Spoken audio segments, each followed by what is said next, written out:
Doon masakit ang loob ko.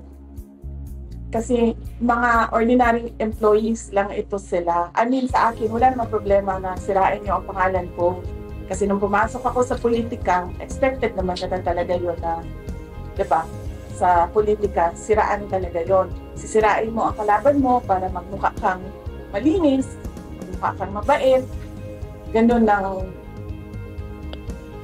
usual na strategy ng mga politicians. So, walang problema sa akin. Ang problema ko, at yun yung kinakasama talaga ng loob ko, ay nadadamay yung mga tao na wala namang ginawa kundi nagtrabaho lang doon sa Office of the Vice President.